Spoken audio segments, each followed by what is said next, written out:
శ్రీమాత్రే నమః. అందరికీ కూడా అమ్మవారి యొక్క ఆశీస్సులు ఎప్పుడూ ఉండాలని మనస్ఫూర్తిగా ఆ తల్లిని వేడుకుంటూ, ఈరోజు కార్తీక సోమవారం ఎంతో పవిత్రమైనటువంటి ఈ రోజున ఈ కథ వినడం వలన శివానుగ్రహం మనకు లభిస్తుంది. అలాగే స్వామివారి యొక్క సంపూర్ణమైనటువంటి అనుగ్రహం కూడా మనకు లభిస్తుంది. కాబట్టి భక్తి శ్రద్ధలతో ఈ కథను వినండి. ఒకానొక నాడు శ్రీకృష్ణుడు పుత్రార్థి అయి పరమేశ్వరుని గురించి తపస్సు చేయగోరి కైలాసానికి వెళతాడు.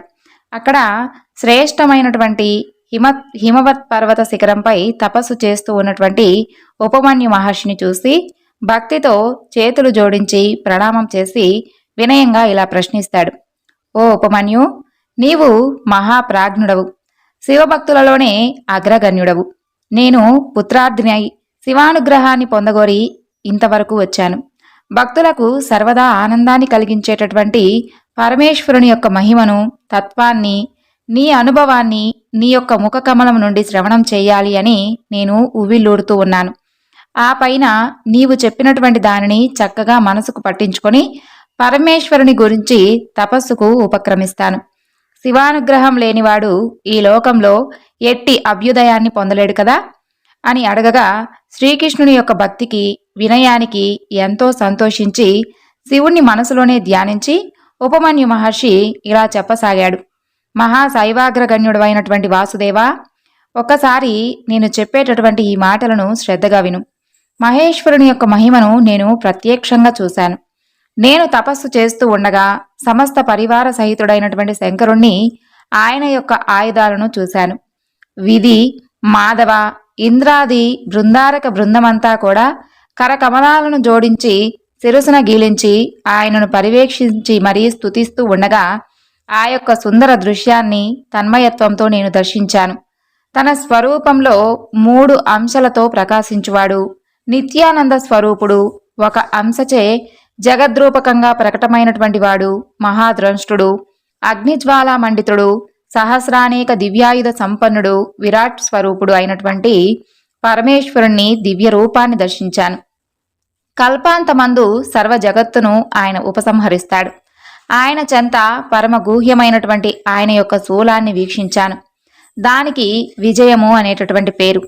అది భూమిని చీల్చగలదు, సముద్రాలను శోషింపచేయగలదు, జ్యోతిర్మండలంలోని నక్షత్రాలన్నిటినీ కూడా సూదితో పువ్వులను గుచ్చినట్లుగా ఒక పూలదండగా గుచ్చగలదు. ఇక యవనాస్పుని యొక్క కుమారుడైనటువంటి మాంధాత చక్రవర్తిని అది పూర్వం ససైన్యంగా వధించిందని కూడా మీకు చెబుతున్నాను. బలగర్వితుడైనటువంటి లవణాసురుడు పూర్వం శత్రుఘ్నుని అలానికి ఆహ్వానించగా ఆ తరువాత క్షణంలోనే ఆ రాక్షసుణ్ణి సంహరించింది. పరశురాముడు ఏ కుటారంతో 21 సార్లు దుష్టకృత కులాన్ని నరికాడో ఆ యొక్క కల్పదహంతమైనటువంటి రూపమైనటువంటి ఆ గండ్రగొడ్డలని శివ సన్నిధిలో పరికించాను. ఆ తరువాత 1000 అంచులు కలది, సాటి లేనిది అయినటువంటి సుదర్శన చక్రాన్ని కూడా తిలకించాను. అప్పుడు పినాకం అనేటటువంటి ధనస్సును, శక్తిని, కత్తిని, పాశాన్ని, అంకుశాన్ని, గదను, ఇంకా పేర్లు తెలియనటువంటి అనేక శస్త్రాస్త్రాలను కూడా అవలోకించాను నేను. కృష్ణ, ఒక్క వాక్యంలో చెబుతున్నాను విను. లోకాలతో కూడి ఉన్నటువంటి ఈ ఖగోళమంతా కూడా ఆయన చుట్టూ కూడా కుమ్మరిసారలే పరిభ్రమిస్తూ ఉండగా ఎంతో దివ్య రూపాన్ని నేను దర్శించాను తెలుసా. నా యందు ప్రసన్నుడైనటువంటి శంకర భగవానుడు నాకు త్రికాల జ్ఞానాన్ని, ఆయన యొక్క నిత్య సన్నిధిని నాకు అనుగ్రహించాడు. జరా మరణాదులు లేకుండా ఆకల్పాంతం చిరంజీవినై వర్ధిల్లమని కూడా నాకు వరాన్ని ఇచ్చాడు. నేను కోరదగినవి ఏవీ కూడా ఇక మిగలకుండా ఆయన నాకు అన్నిటినీ కూడా అనుగ్రహించాడు. 1000 ఏళ్ల ఆయన యొక్క ఈశత్వాన్ని నాకు అనుగ్రహించాడు. వాసుదేవా, భక్తవత్సలుడైనటువంటి పరమేశ్వరుడు నిన్ను కూడా తప్పకుండా అనుగ్రహిస్తాడు. ఆయనను గురించి తపస్సు చెయ్యి. పూర్వం అనేక మంది ఆయనను ఆరాధించి అభీష్ట సిద్ధిని పొందారు. శివారాధన తపస్సును అనగా పాశుపత వ్రత దీక్షను నేను నీతో నడిపిస్తాను. ఉపమన్యు మహర్షి ఈ విధంగా పలికి గతంలో దేవదానవులలో, ఋషులలోనూ, ఋషి పత్నులలోనూ, చక్రవర్తులలోనూ, సామాన్యులలోనూ పరమేశ్వరుణ్ణి ఆరాధించి ఆయన యొక్క అనుగ్రహాన్ని పొందిన వారి యొక్క కథలన్నీ కూడా చెప్పాడు. ఆ తరువాత చెప్పి భుక్తి ముక్తిదాయకమైనటువంటి నమశివాయ మంత్రాన్ని ఉపదేశించి శ్రీకృష్ణునికి దీక్షను ఇచ్చాడు. మాధవుడు తన యొక్క కాలి బొటన వేలిపై శరీరం బరువును ఉంచి 16 మాసాలు పరమేశ్వరుని గురించి తపస్సు చేశాడు.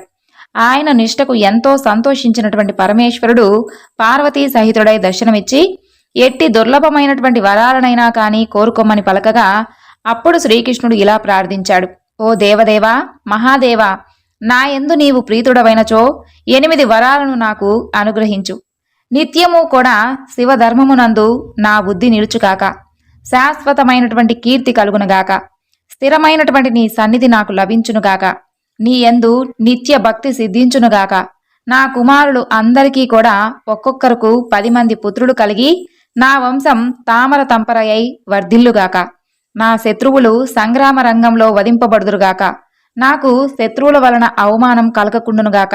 నేను యోగులందరికీ కూడా ప్రియాతి ప్రియమైన వాడును అగుదుగాక. శూలపాణి అయినటువంటి శంకరుడు వాటన్నిటికీ కూడా తదాస్తు అని పలికి ఇంకా ఇలా అన్నాడు. కృష్ణ, నీకు నా యొక్క అనుగ్రహంచే పరాక్రమశాలి అయినటువంటి కుమారుడు జన్మించగలడు. అతనికి సాంబుడు అని నామకరణం చెయ్యి. ఆ కుమారుడు పూర్వజన్మలో ప్రళయకాలమందలి ఆదిత్యుడు. మునులు అతనిని మనుష్యుడవు కమ్ము అని శపించిన కారణంగా అతను నీకు పుత్రుడుగా జన్మించబోతున్నాడు అని ఈ విధంగా పలికి శంకరుడు విరమించాడు. అంతట పార్వతీదేవి కృష్ణుని యొక్క కృపా తరంగితాపాలనం లోకానికి తెలియజేసి సుధామధురంగా ఇలా పలికింది.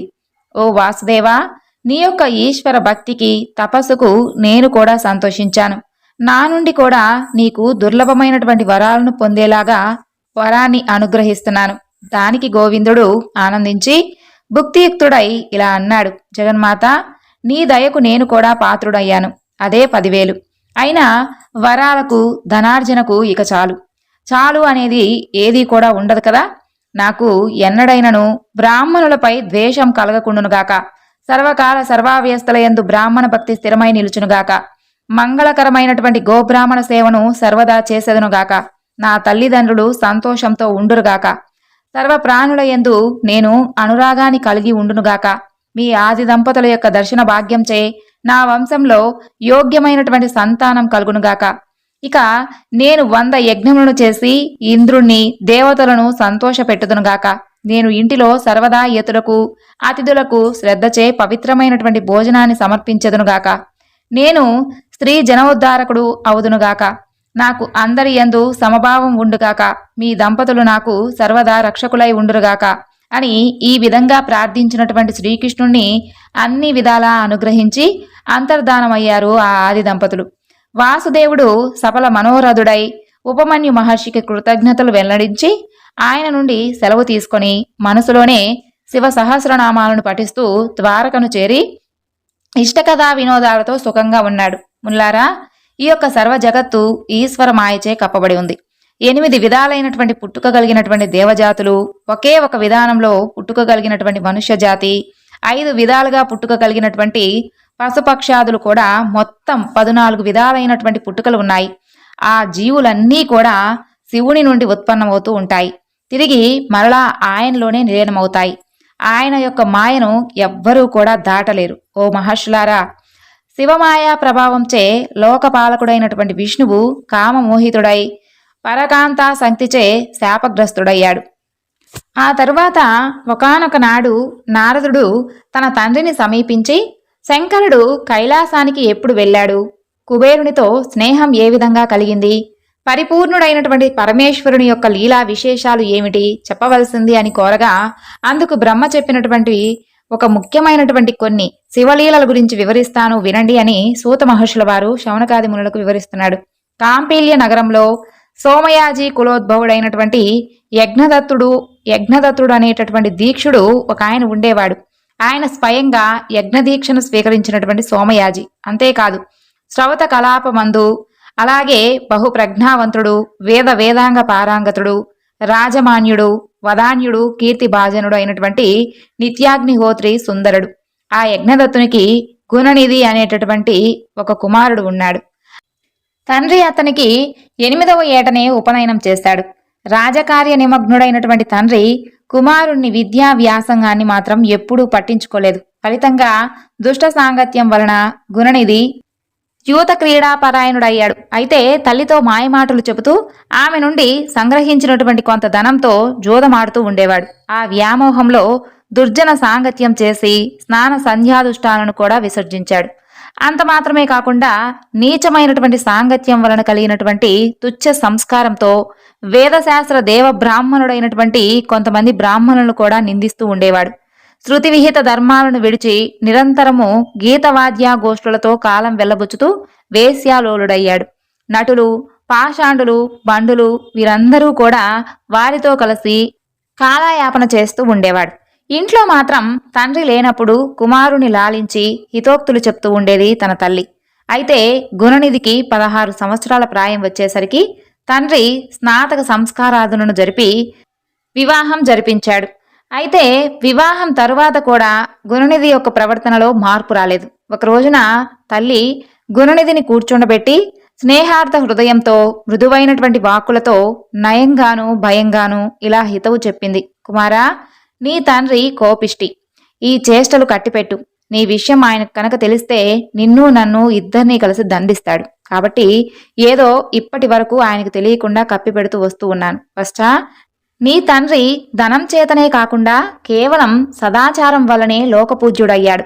బ్రాహ్మణునికి సద్విద్య, సాధు సంగమం ఈ రెండిటినీ మించినటువంటి ధనం లేదు. విప్రునికి ఆస్తి విద్యయే.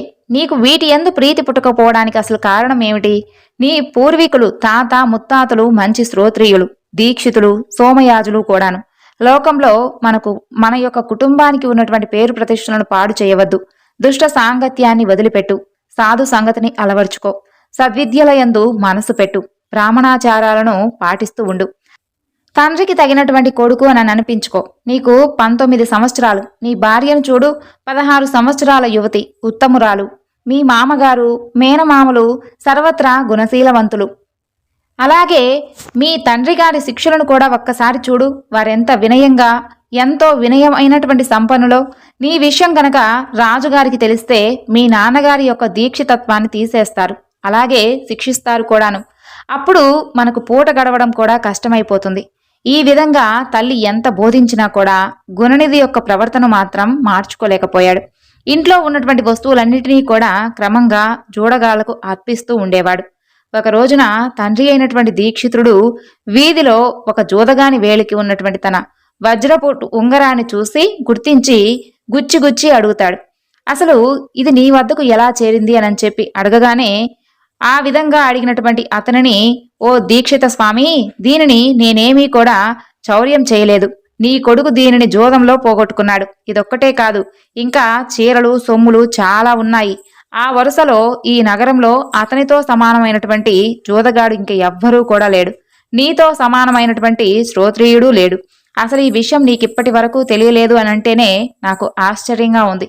మొదటిసారిగా తన కుమారుని యొక్క దుష్ట ప్రవర్తనను గురించి ఒక జోదరి నోటి వెంట విన్నటువంటి ఆ దీక్షితుడు సిగ్గుతో తలను భుజాలను కూడా వంచుకొని ఉత్తరీయంతో శిరస్సును కప్పుకొని వడివడిగా అడుగులు వేసుకుంటూ ఇంటికి చేరుకున్నాడు.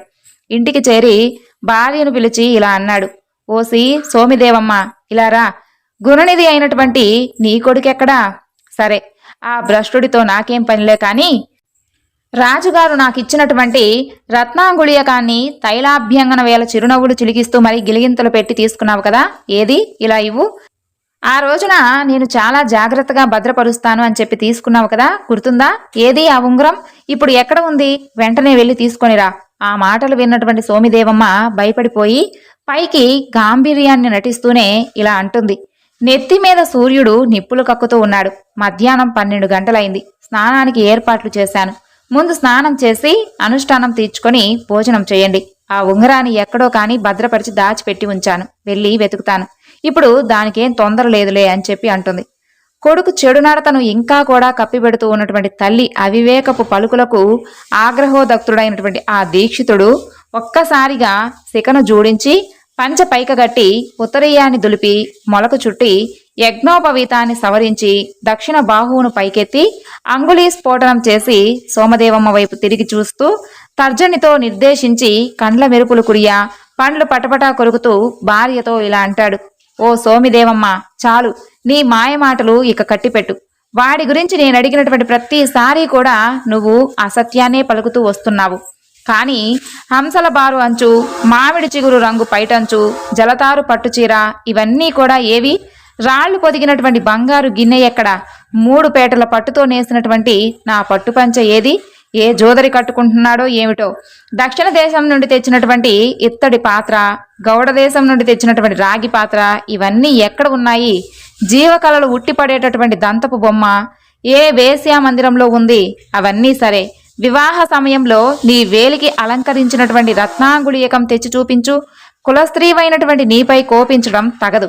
ఇక కుపుత్రత్వం కంటే కూడా అపుత్రత్వమే మేలు. నీళ్లు తీసుకొనిరా. వాడికి నువ్వులు నీళ్లు ఇప్పుడే వదిలివేస్తున్నాను. వాడు ఇక నా కొడుకు కాదు. నీవు నా సహధర్మచారినివి కావు. పునర్వివాహం చేసుకున్నాకే నా భోజనం. ఈ విధంగా పలికి ఆ తరువాత స్నాన సంధ్యానుష్ఠానాలను నెరవేర్చి ఆ రోజునే మరొక శ్రోతి అయినటువంటి కుమార్తెను వివాహమాడి వైదిక ధర్మానుష్ఠాన తత్పరుడయ్యాడు యజ్ఞదత్తుడు. తీవ్రమైనటువంటి ఆగ్రహంతో అలా శపథం చేసినటువంటి తండ్రిని చూసి భయపడిపోయినటువంటి దీక్షిత పుత్రుడు ఇల్లు విడిచి ఉత్తర దిక్కుగా బయలుదేరాడు. ఉత్తరీయంతో శిరస్సు కప్పుకొని నడక సాగిస్తూ తనలో తాను ఇలా మదన పడుతూ ఉన్నాడు. ఆహా, ఏం ఆశ్చర్యం! దీక్షిత వంశంలో పుట్టినటువంటి నాకు ఈ వ్యసనాలు ఎలా అంటుకున్నాయి? నా వద్ద ధనం లేదు. పోని విద్యాగంధం ఉందా అంటే అది ముందే లేదు. దేశాంతరం ముందున్నటువంటి వాడికి విద్య ఉత్తమమైనటువంటి స్నేహితుడు కదా. ధనహీనునికి సుఖాలు ఆమడ దూరంలో ఉంటాయి. గమ్యం లేనటువంటి ఈ నడక ఎంతవరకు పోగలను? ఇలా మనసులో కుమిలిపోతూ కొన్ని రోజులు నడుస్తూ ఉన్నాడు. ఒక రోజున తన యొక్క దుస్థితికి చింతిస్తూ నడక సాగిస్తూ ఉండగా ఇంతలో సూర్యాస్తమయం కావచ్చింది. దూరంగా శివాలయ గోపురం కనిపిస్తుంది. వడివడిగా నడిచి ఆలయం వద్దకు చేరుకొని చెరువు కట్టు మీద ఉన్నటువంటి చెట్టు కింద కూలబడతాడు. తెలియకుండానే కునుకు పట్టేస్తుంది. తెల్లవారిపోతుంది. ఆ రోజు శివరాత్రి. హరహర మహాదేవ శంభో శంకర అంటూ చుట్టుపక్కల ఉచ్ఛ్వైస్వరంతో శివనామస్మరణ చేస్తూ ఉన్నటువంటి భక్తుల కోలాహలంతో ఆ ఆలయ ప్రాంగణం అంతా కూడా ప్రతిధ్వనిస్తూ ఉంటుంది. పొద్దు కరకరలాడుతూ ఉంది. గుణనిధి కడుపులో ఆకలి కొరకొరలాడుతూ ఉంది. అప్పుడు ఇలా అనుకుంటాడు. ఇంట్లో ఉన్నప్పుడు అమ్మ కడుపు తడిపి మరీ పొద్దున్నే వడపిండిలతో పెరుగన్నం పెట్టేది. ఇప్పుడు ఎవరు పెడతారు? లోకంలో అమ్మ వంటి వస్తువు మరొకటి లేదు కదా. ఇలా అమ్మ చేసినటువంటి ఉపచారాలను స్మరించుకుంటూ తన వంటి సోమరిపోతులు ఈ లోకంలో సుఖంగా బ్రతకకుండా ఆకలిని సృష్టించినటువంటి ఆ యొక్క బ్రహ్మ అపచారాన్ని నిందిస్తూ తదేక ధ్యానంతో చింతిస్తూ ఉన్నటువంటి గుణనిధికి నానా రకాల గుమగుమ వాసనలన్నీ కూడా నాసాపుటాలకు సోకుతాయి. కళ్ళు తెరిచి చూసేసరికి ఒక పరమ మహేశ్వరాచార సంపన్నుడు స్వజనంతోనూ పరిచారకులతోనూ కలిసి అనేకమైనటువంటి మధుర భక్ష్యాలను శివ నైవేద్యంగా నిమిత్తం కోసం తీసుకుని వెళుతూ కనిపిస్తాడు. ఇక నివేదనాంతరం శివభక్తులు నిద్రించగానే ఆ వంటకాలను పరిగ్రహించవచ్చు కదా అని చెప్పి ఆశించి శివాలయ గర్భగుడి ద్వారం దగ్గర ఉన్నటువంటి ఒక భక్తుడిలాగా శివనామ స్మరణ చేస్తూ అక్కడ పూజ అయ్యే వరకు చూస్తూ కూర్చొని ఉంటాడు. తర్వాత వివిధ నృత్య గీతాలతో పరమేశ్వరుణ్ణి ఆరాధించి మహా నివేదనాంతరం భక్తులందరూ కూడా అలసిపోయి నిద్రిస్తూ ఉంటారు. అదే అదునుగా భావించినటువంటి గుణనిధి గర్భగుడిలోకి ప్రవేశించి మందప్రభతో వెలుగుతూ ఉన్నటువంటి దీపకాంతుల మధ్య భక్ష్యాలను గుర్తించలేక ఉత్తరీయాన్ని చించి అంచున ఒత్తిగా చేసి దీపం యొక్క ప్రకాశాన్ని పెంచి భక్ష్యాలను ఏరి కొంత తిని కొంత మూట కట్టుకుని త్వరగా బయటకు వెళుతూ ఉండగా చీకట్లో కాలు తగలగా నిద్రిస్తూ ఉన్నటువంటి ఒక వ్యక్తి లేచి దొంగ దొంగ అంటూ పెద్దగా అరుస్తాడు. ఆ అరుపుకు అక్కడ ఉన్నవారందరూ కూడా లేచి అతన్ని పట్టుకుని గట్టిగా మొత్తుతారు. దెబ్బలకు తాళలేక ప్రాణాలను విడిచాడు దీక్షిత పుత్రుడైనటువంటి గుణనిధి. అతనిని యమలోకానికి తీసుకుని వెళ్లేటటువంటి నిమిత్తం అక్కడకు యమభటులు వస్తారు. అంతలో చిరుగంటల మాలలు చేతిలో త్రిశూలాంగాల శివగణాలు అక్కడ సాక్షాత్కరిస్తాయి. వర్ణాశ్రమాచార ధర్మాలను తప్పి లోకహీనుడై సంచరించినటువంటి పుణ్యపాప వివక్ష లేనటువంటి ఈ మూర్ఖుడు యమదండనకు అర్హుడు అంటూ యమభటులు శివగణాలతో వాదిస్తారు. దానికి ప్రత్యుత్తరంగా శివదూతలు ఈ విధంగా బదులిస్తారు. ఓ యమకింకరులారా, సూక్ష్మమైనటువంటి శివధర్మాలను వివరిస్తాం వినండి.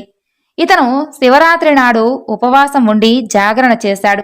శివనామస్మరణ చేస్తూ శివపూజను కల్లారా చూశాడు. అలాగే దీపాన్ని వెలిగించాడు. శివప్రసాదాన్ని తిన్నాడు. ఈ కృత్యాలను ఆచరించినటువంటి ఎవరైనా సరే శివ సాలోక్యాన్ని పొందగలడు. ఇతను కొంతకాలం శివలోకంలో ఉండి ఆపై పుణ్యఫలంచే కళింగరాజుగా జన్మిస్తాడు. ఇక పోండి, ఈ విషయాన్ని మీ ఏలికకు వివరించండి అని చెప్పి వారు చెప్పగా ఆ మాటలకు బదులాడలేక యమదూతలు వెళ్లి యమునకు విన్నవించగా యముడు ఇలా అంటాడు, భటులారా, మీరు శివభక్తుల జోలికి వెళ్ళకండి.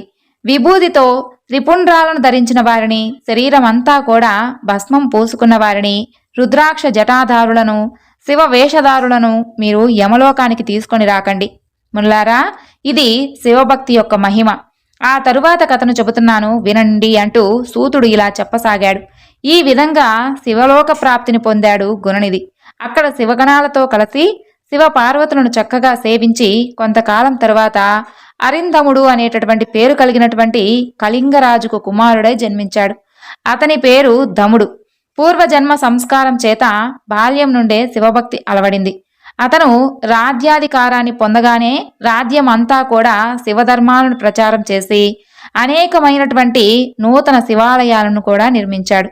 వాటిలో నిత్య ధూపదీప నైవేద్యాలకు తగినటువంటి ఏర్పాట్లు కూడా చేశాడు. బ్రతికి ఉన్నంత వరకు శివభక్తి తత్పరుడై పూర్ణ జీవితాన్ని అనుభవించినటువంటి దముడు మరణానంతరం రత్నదీపకాంతులకు నిలయమైనటువంటి అలకా నగరానికి ప్రభువై కుబేరుడు అనేటటువంటి నామంతో దిక్పాలకుడయ్యాడు. సూతుడు ఇంకా ఇలా అంటున్నాడు, ముల్లారా, కుబేరునికి పరమేశ్వరునితో అసలు మైత్రి ఎలా కలిగిందో ఆ వృత్తాంతాన్ని చెబుతాను వినండి. పూర్వం పాద్మకల్పంలో బ్రహ్మమానస పుత్రుడైనటువంటి పులస్త్యునకు విశ్రవసుడు అనేటటువంటి కుమారుడు కలిగాడు. అతనికి వైశ్రవణుడు అంటే కుబేరుడు అని పేరు. అతను తన తపస్సుచే పరమేశ్వరుని మెప్పించి విశ్వకర్మ నిర్మితమైనటువంటి అలకాపురికి రాజై దానిని పాలించాడు. పాద్మకల్పం గతించి మేఘవాహన కల్పం రాగా యజ్ఞదత్తుని కుమారుడైనటువంటి గుణనిధి కుబేరుడై అలకాధిపతి అయ్యాడు. పూర్వజన్మ సంస్కారంచే శివభక్తి ప్రభావాన్ని ఎరిగినటువంటి కుబేరుడు కాశీ నగరాన్ని చేరుకొని అచంచలమైనటువంటి భక్తితో పరమేశ్వరుని గురించి తపస్సు చేశాడు. అతని యొక్క తపశ్చర్యకు ప్రీతుడైనటువంటి విశ్వేశ్వరుడు విశాలాక్షితో కూడి సాక్షాత్కరించాడు. తపోధనుడైనటువంటి కుబేరుడు కళ్ళు తెరిచి ఎదురుగా సహస్ర కోటి రవిప్రభావ సమానుడైనటువంటి ఆది దంపతులను చూసి ఆ తేజస్సును చూడలేక వెంటనే కళ్ళు మూసుకొని ఇలా ప్రార్థించాడు, ఓ దేవదేవ, చంద్రశేఖర, శంభో శంకర, నిన్ను ప్రత్యేకంగా చూడగలిగేటటువంటి శక్తిని నాకు అనుగ్రహించు, అదొక్కటే నిన్ను నేను కోరేటటువంటి వరం అంటాడు. ఈశ్వరానుగ్రహాన్ని పొందినటువంటి కుబేరుడు సూర్యకాంతికి వికసించినటువంటి పద్మంలా మెల్లగా రెప్పలెత్తి చూసేసరికి మహాలావణ్య రత్నాకరమైనటువంటి జగదంబతో కూడినటువంటి పరమేశ్వరుడు చిదానంద దరహాసంతో దర్శనమిస్తాడు. లోకనాథుని చెంత రాకాచంద్ర జోష్ణ పరిహాసమైనటువంటి దరహాస వదనంతో నిలిచినటువంటి ఉమాదేవిని దర్శించి కుబేరుడు ఇలా అనుకుంటాడు, ఆహా, ఏమా రూప సౌందర్యం, ఏమి ప్రేమా సౌభాగ్యం, ఏమా శోభ, ఏమి ఆ నయనద్యుతి. ఇలా శివకామిని సౌందర్యాన్ని సందర్శించి మితిమీరి